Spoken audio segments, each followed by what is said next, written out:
भाई जिसकी माँ को उसी के होम ग्रोन टेररिस्ट ने मार दिया तो वो बात समझो ना तुम। आपकी माँ को जब गोली मारा तो टेररिज्म है। और हम दोस्तों, जम्मू कश्मीर के पहलगामा के हमले को लेकर इस वक्त हिंदुस्तान और पाकिस्तान में जो माहौल बना हुआ है, इसको लेकर इमाम पार्टी के प्रमुख बैरिस्टर जनाब असदुद्दीन अवैसी साहब तमाम हिंदुस्तानियों को एक पैगाम दिया है। असदुद्दीन अवैसी साहब का ये पैगाम आप लोग जरूर सुने और अपने चाहने वालों को शेयर करें।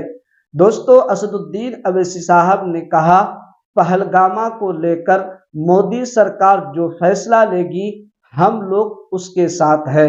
भारत से उनका टाइम आधा घंटा पीछे है। उन्होंने आधा घंटा पीछे नहीं है, उन्होंने 30 साल पीछे है भारत से। और वहाँ के जो पॉलिटिशियन जो ये क्या बोलते हैं, बड़बड़ापन बोलते हैं ना, ये बकबक कर रहे हैं ना, मत करो ऐसा। आप ये ठीक नहीं है। आपके घर में आप इन शैतानों को पाल रहे हैं। आपके पास बलूचिस्तान का मसला है, आपका टीटीपी का मसला है, आप उसको देखो। आप क्या बना सकते हो? वहां पे दवाएं नहीं बना सकते, मलेरिया की दवा नहीं बना सकते, तुम क्या बात कर रहे हैं आप? तो ये इस तरह के जो बातें कर रहे हैं वो लोग, ये ठीक नहीं है।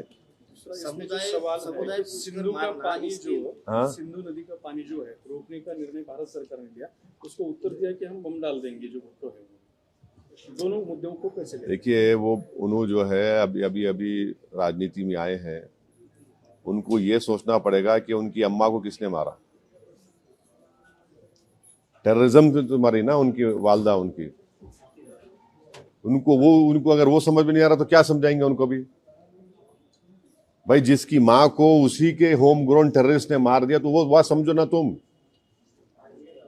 आपकी माँ को जब गोली मारा तो टेररिज्म है। और हमारे बेटियों को, माओं को जो मारे, टेररिज्म नहीं है क्या वो? तो उनको समझने की जरूरत है वो बात को। तो जहां तक इंडस वाटर ट्रीटी का सवाल है, देखिए ये वर्ल्ड बैंक ने एग्रीमेंट करा था 1960 में, मगर अब गवर्नमेंट डिसीजन लिया, ठीक है, मगर हम पानी कहाँ रखेंगे? पानी कहाँ रखते भाई? पानी रखने की जगह भी तो ना अपने को। तो हमको वो पानी स्टोरेज की जगह बनाना पड़ेगा, पर पानी तो जाना पड़ेगा। तो वो गवर्नमेंट डिसीजन लिया है, ठीक है, हम उस पर गवर्नमेंट का फैसला है, कैबिनेट कमेटी ऑन सिक्योरिटी में गवर्नमेंट डिसीजंस लिए, हम उसको मानते हैं। देश में हिंदू और मुस्लिम में झगड़ा लगाने के लिए समुदाय पूछकर मारा गया, ऐसा लगता है? बिल्कुल बिल्कुल। देखिए, वही तो हम कह रहे हैं कि आईएसआई हो या आईसिस हो, आईसिस खुरासान हो, या फिर आपके जो डीप स्टेट है या एस्टेब्लिशमेंट है पाकिस्तान का, वो तो यही चाहते हैं कि इस देश में हमेशा के लिए हिंदू मुसलमानों के झगड़े चलते रहे। तो इसीलिए उन्होंने हरकत की। और उनका वहाँ कश्मीर में जाकर नॉन मुस्लिम को, हमारे हिंदू भाई बहनों को मारने का मकसद एक ही था कि कश्मीर को बताना चाह रहे थे कि यहाँ कोई नॉन मुस्लिम नहीं आ सकता। तो उनका मकसद वही है। तो हम पूरे देशवासियों से अपील कर रहे हैं कि आप ऐसे वक्त पे, अपनी पॉलिटिकल डिफरेंसेस होंगे, मगर आप उन लोगों को कामयाब होने मत दीजिए जो इस देश को कमजोर करना चाहते हैं, इसकी यूनिटी को कमजोर करके।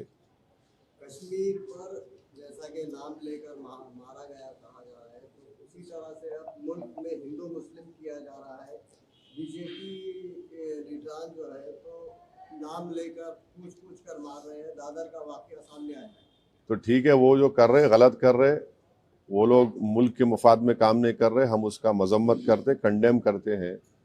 अब आपके ही डिप्टी चीफ मिनिस्टर महाराष्ट्र के, वो खुद बोल रहे कि वो जो बच्चा जो जान दे दिया अपनी, आदिल, वो तो अपनी जान दे दिया ना। वो कहाँ देख रहा था कि मुसलमान हिंदू देख रहा, इंसान को देख रहा था। वो जान बचाने के लिए वो टेररिस्ट से वेपन छीनने की कोशिश किया, उसको मार दिए।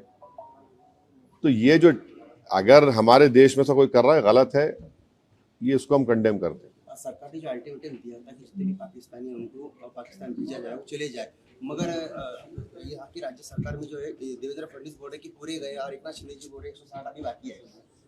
मेरे को नहीं मालूम है, ये तो गवर्नमेंट बोल रही है। युद्ध कितना बढ़ना पड़ेगा भारत में? अरे भाई, अभी गवर्नमेंट को छोड़ो ना, ऐसा लूज टॉक मत करिए। गवर्नमेंट का डिसीजन होगा, गवर्नमेंट पूरा सोच के फैसला करेगी।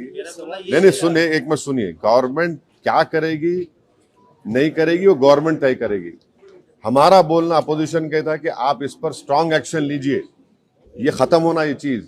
अब वो कैसा एक्शन लेंगे, क्या लेंगे, गवर्नमेंट पे तो थोड़ा आपको तो उनको उन पे छोड़ना पड़ेगा ना। अब ये टीवी चैनल पे एंकर बैठकर ऐसा बोल रहे ऐसा होगा ऐसा, अरे भाई ये मजाक है क्या? ये ऐसा गवर्नमेंट तय करेगी, तो क्या डिसीजन होगा वो तय करेंगे। मगर हम मेरा डिमांड ये है कि पाकिस्तान को फिर से FATF की ग्रे लिस्ट में लाना जरूरी है। फाइनेंशियल एक्शन टास्क फोर्स में उनको ग्रे लिस्ट में लाए।